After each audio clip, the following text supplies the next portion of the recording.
You're listening to the Forging Bio podcast, a show that illuminates invention, not in some distant laboratory, but in the very fabric of our everyday lives. We're sitting down with innovators in biotechnology and biomanufacturing to talk about how microbes and molecules are making the future of industry. We'll hear incredible stories of inspiration, revolutionary ideas, and approaches to creating ingredients for food, beverage, nutrition, pharmaceuticals, beauty, agriculture, materials, and more, all shaping the future of health, wellness, and prosperity. I'm your host, Casey Lippmeier, and today we have with us Natasha DSouza, the Vice President of Flavors and Consumer Experience at Sensegen. With heritage in Southern California, Sensegen is taking natural flavors and fragrances to the next level by creating true-to-nature flavors from biotechnology. At Sensegen, Natasha leads flavor creation, but she's also an expert in trends and understands what consumers want in their products. Today, she joins us to dive into the world of flavors and the company's consumer experience.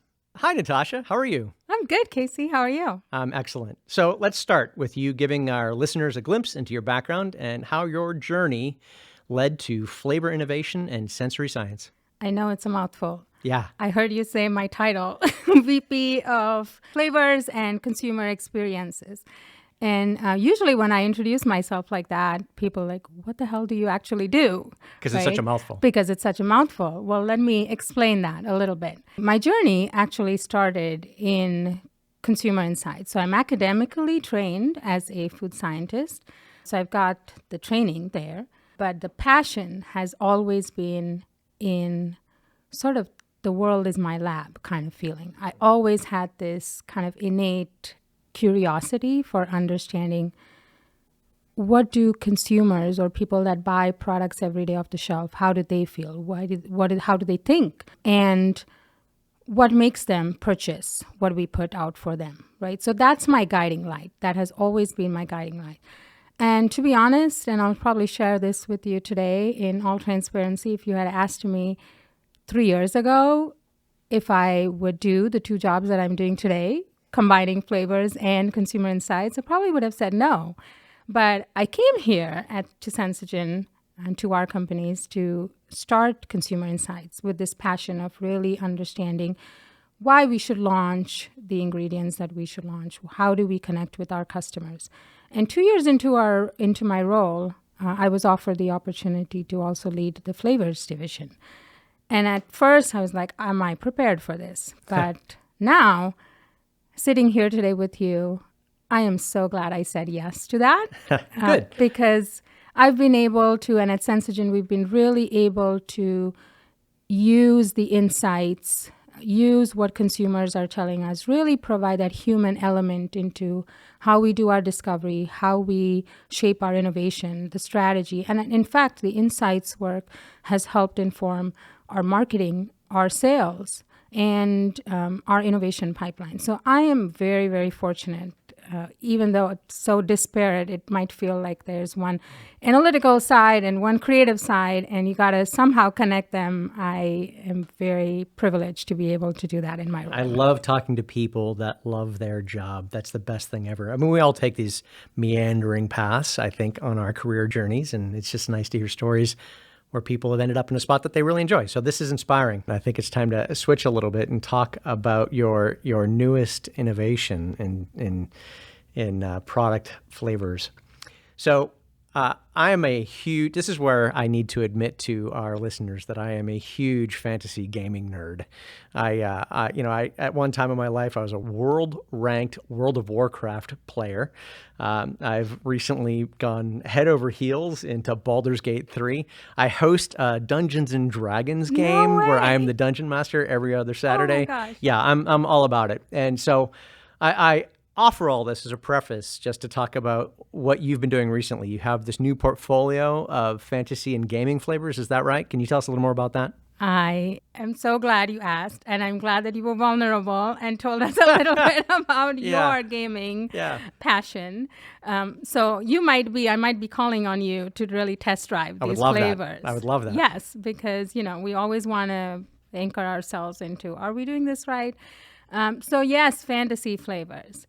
So I talked a little bit about this sort of spectrum, right, of our evolution. We started with the exotic. Then we went on to these mood-enhancing flavors, and I touched on the context and the mood that somebody is in does decide or dictate their choices they make. So that's one kind of thought. And then you look at what's happening in the world today. You professed your love for gaming. I did. I am a mother of a 13-year-old that probably spends too much time on playing his video games than I would like than reading a book.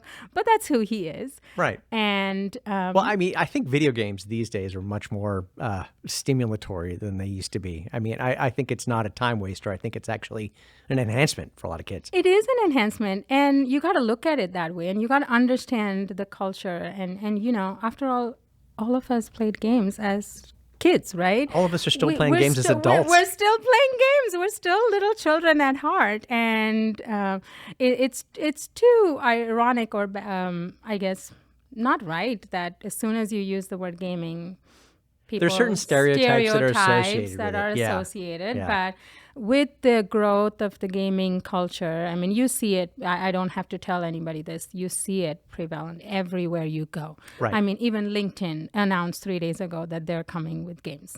Really? I haven't seen that yet. Yeah, they in fact, you cannot escape gaming culture. You got to be part of that culture. Yeah. And so why not? Why not Sensegen, right? Right. With what we're doing today, our role is to offer flavors for every consumer. And when I go grocery shopping, I make very conscientious choices about what I want to eat while I'm gaming. Right. If you're hosting a game, and you might even, I'm not trying to put words in your mouth, but you might be, hey, I'm playing D&D today, or I'm playing a different game today, and I'm going to make 2 different choices. Yeah. Right? Yeah. And that is very true. And so we're going to launch this collection of fantasy flavors that truly transport our consumers. We're not going to position them as just gamers, but if they are participating in a game, and if they pick and choose, it would be appealing to them. Yeah. They would be appealing, but they would transport them. It would transport them into their world, right? Into a world of fantasy. Which is what they're looking for. Which is what they're looking for. The unique piece about fantasy flavors, and you're probably going to ask me what are fantasy flavors. I'm waiting, but if you want to just volunteer that, go right ahead. Fantasy flavors are really just fantasy. They are what you make them to be. They're nondescript flavors. It's actually something I've learned from my perfumery counterparts. You know, when I first started getting deeper into the world of flavors, I found flavors usually are exactly what they say they are. So if a raspberry flavor, someone's asking for a raspberry flavor, it's a raspberry flavor. There might be 2 or 3 different nuances around it, but at its core, it's a raspberry flavor. Perfumery, on the other hand, it might be everything, and you don't know. The name is A Midnight Summer's Dream, or you know, gnome flower tea. No, who knows? Right, and you make it whatever you want it to be, and so that, honestly, that's also the inspiration for this fantasy flavors, in terms of being nondescript, in terms of being complex, multidimensional, but providing our consumers and our customers a way to sort of bring their beverages and foods into a different world. It gives you an opportunity, I think, to actually define or attach certain new flavors to a certain, well, not only a nomenclature and labeling, but like a certain culture, right? You can exactly. Yeah, I mean, and that sounds like a really great marketing opportunity at the very least. But exactly. But again, as a gamer, I'm excited about the idea of gnome flower tea. If I can, if I can maybe put in my push for that again. There's a lot of possibilities here. It sounds like a lot of fun. I've played a lot of different kinds of games too, and I know that I'm looking for different kinds of sensory experiences when I'm doing that. With D&D, I'm typically, D&D again for our listeners is Dungeons and Dragons. Hasbro maybe can help us out with a pitch on that, or we'll see. In any case, the thing that I shop for is I'm looking for things that I would imagine medieval people would be eating, but also with as much as I can, kind of a fantasy component to that. Like, it's really common for me to put out Sorry, I got a break here. What do you call? I just blanked on the word. What do you call when you Snacks? put out a meat and cheese board? What's that called? A charcuterie. Charcuterie. Thank you. Yes. Charcuterie. So when I'm hosting my bi-weekly Dungeons and Dragons game, I'm always going out to the grocery store right beforehand, and I like to put out a charcuterie board because I'm imagining that's going to be what medieval people might have. But I would love to have more to that, right? I'd like to have some magic in it. And I don't know what that means exactly, but perhaps you could help me define that as a flavor. Right now, it's basically just slices of Gouda, some crackers, and some Italian salami, right? But I'm not pretending that's like elven salami. I mean, I'd love to, but I just don't have that available. So I don't know. Give me some ideas for that. Oh, that's a good question. I don't know if I have perfect ideas for you, Casey, but what I can tell you is the treats or the small bites concept is very much in line with what this type of a consumer is looking for. So I think you're right on point with those small sort of edibles, right? Right. In terms of they're also high protein. What I've learned, so obviously we've done some research on understanding this consumer and this culture, other than it growing like 187% over the past 3 years. That's a big number. That is a big number. That is a big number. And that's why you see the proliferation. Everybody has to get into gaming, from F&B to F&B? F&B, food and beverage. Okay. Sorry. Yep. I'm the queen of acronyms. Clearly. You didn't already know. Anyway, so where were we? Into small bites. So the high protein, so what we found is this consumer is looking for sustained energy. Mm-hmm. It's looking for bold flavor, and it's looking for multidimensionality, right? And when you think of, obviously they want less messy foods. So the more easy to eat, the chips, the cheese, something the that isn't going to get grease on their paper in front of them. Right, so that they can play either the board game or the console. Yeah, you don't want to get dust on your and they're mostly controller. Drinking is what we found than eating. But both have to cater to their need of sustained energy. So high protein, jerky, nuts, great foods, flavors. You could use the warm, comforting flavors. You could use some of the florals. I think it depends on the It really game you're depends playing. on the context. Yeah, it right. depends on the context. Right. And so, yes, totally up to experiment and try what might be unique combinations. We have a recipe. We've done lavender vanilla popcorn. We've done lavender vanilla popcorn. Interesting. Okay. Yes, we've done chocolate hazelnut covered almonds. Okay. So that might be something. Again. Yeah, those all sound great. That sounds great. Yeah. And then from a beverage side, the canvas is blank. We're going to try and see what fits there. Sure. We're going to create like a little wizardry and potions and see what fits and what we can come up with. So stay tuned we're also launching this one, the gaming flavors, at this year's Institute of Food Technologies show in July. Okay. Forging Bio podcast is the first place I will announce that it's coming. So thanks for the exclusive. You're welcome. So you had mentioned some really interesting, like the chocolate flavored almonds, what was it again? The lavender vanilla popcorn. I really like that one. These all sound actually relatively healthy, but I think there's a stereotype that needs to be addressed about snack foods and gamers and generally sort of not being so healthy for you, promoting a sedentary lifestyle. I personally don't think that that's a real stereotype. As I said, I'm trying to put out like a healthy charcuterie board, but maybe you could speak to that a little bit too. I mean, is there a health angle that should be addressed in this? I would personally, yes. I would say yes, but I agree with you. It's a stereotype, right? If you go back a few years ago when kind of gaming first started with the arcades and the consoles and competitive gaming. And it's true, gamers do spend a lot of time sitting in one place. But I would say fast forward to probably 2000 and today, there are a lot of wellness choices that every consumer can make, right? Sure. And I think that food and beverage companies have to think about when they develop their foods and drinks. One theme we have seen the sustained energy. And you might say, okay, sustained energy is sugar or sweeteners the only way or caffeine the only way. But then I will challenge our customers and manufacturers to look at it. Well, if this is what the consumer is asking for, how do you provide that in a cleaner way to them? So even if it is caffeine, maybe it's a green tea extract. Even if it is high sweet or moderate sweetness or moderate sour, how do you provide that in a natural way? That isn't all sugar. That isn't all sugar. So Right. yes, they're getting, but these consumers can make a better choice for them. Given our location in Southern California, and we're in media entertainment mecca over here, we even have 2 Comic-Cons within our driving distance at I love Comic-Con. Los Angeles Convention Center and San Diego. And with fantasy flavors, I personally would love the opportunity to, actually I'm going to put out this invitation to the gaming companies to come collaborate with Sensegen, and maybe we can develop a custom flavor for their new game. Oh, please make that happen. That'd be cool. Yeah. So I think a lot of what you're saying actually applies pretty broadly well outside of these fantasy flavors, gaming flavors.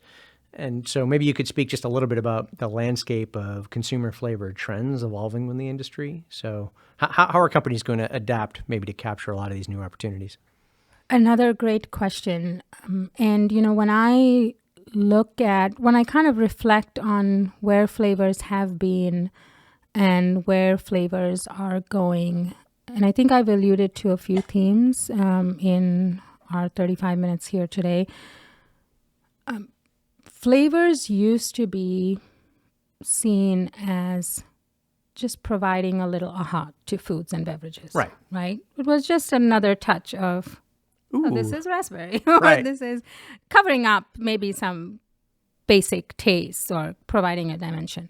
Today, if you ask me where flavors are going, I would say flavors are going into the experiential world. Mm-hmm. I think they are very much from a consumer mindset. They're going into really not just aromas and not just that little ooh and ah, right? They really need to evoke something. They need to be truly out there. They might need to be a lot of things all at the same time.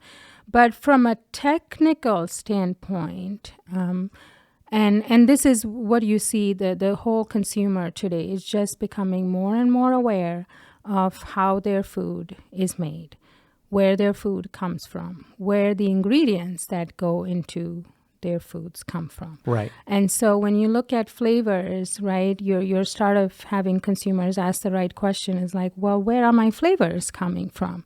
Are they truly extracted from the fruit? Are they made in a lab in some place? What other things are present in my so-called guava flavor or papaya flavor? Right. And so I think those are the right questions. I think we as flavorists or the technical industry need to be aware of that. So you see the flavor movement into sort of clean chemistry, into green chemistry. We've talked about Sensegen, and earlier I mentioned natural flavors. Yep. Consumers asking for natural flavors. Sensegen does only natural flavors, and natural flavors through biotechnology. Right. I'm glad you mentioned that, because that's something that we always like to bring it back to. The reason why I wanted to highlight that particular point is because we've talked a lot about you making new flavors. And of course, taste and flavor and consumer appreciation of the product is the main thing. That's always what's going to drive sales. And if you're going to pull the curtain a little bit and talk about how it's made, that's fine. People usually care less, but I think it's really important to highlight here because, again, we're talking about new flavors. So that means you're going to have to use probably new technologies to actually derive these flavors, right? So with that in mind, could you talk a little bit more about how Sensegen is leveraging these biotechnologically derived flavors to address ingredient sourcing challenges and how that fits into the creation of flavors? So biotechnology. Yeah. What is biotechnology? That's a big word. I could go on for days about that. But let's hear what you have to say. And you would be the best person to answer the question than I. But I'll start.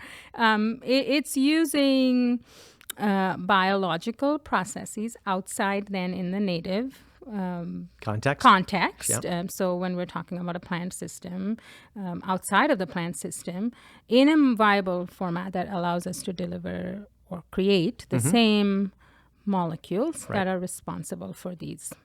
Yeah, and with biotech, we can actually pick out the individual molecules. Exactly. Right. And that's where you and I come in, right? Yeah. In terms of if we put our geeky hat back on and talk about when Sensegen talks about natural flavors, how is it different from just natural flavors out there or other natural flavors? Most of Sensegen's flavors are through biotechnology, whether that's through precision fermentation, whether that's bioconversion. But it's really because we are not dependent on, or not always dependent on, the source material, we are able to avoid the supply chain challenges. We're also able to provide that consistency that is quite common and maybe acceptable in nature, but for a beverage, it might not be in terms of quality control. Exactly.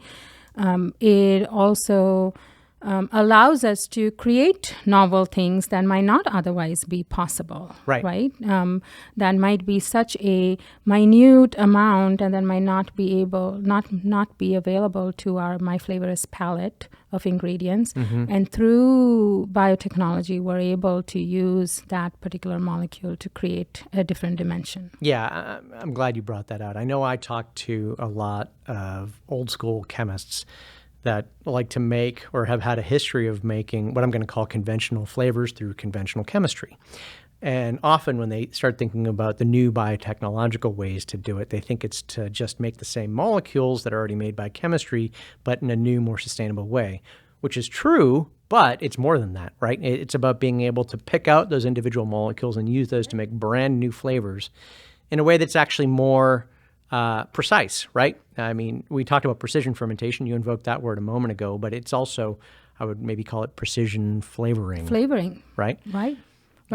Yeah. And again, just to be a little geeky, and I by no means, I'm not a flavorist. I will admit that in public, but I've learned enough that with flavor molecules, it really depends on the isomer or the configuration where the oxygen bond is that can totally change your profile. Yeah, right? biotech can do things chemistry biotech can do that. It enables a lot of our creativity, which I love, which my flavorists love. And so that's actually what really helped us with the violet to create that dimension that just like you, every person I've shown it to has that same exact reaction. Yeah, because we produced the actual violet fragrance flavor molecule for you to put into that chocolate. And that was fun. That was really fun for us. And I'm glad it was fun for you too.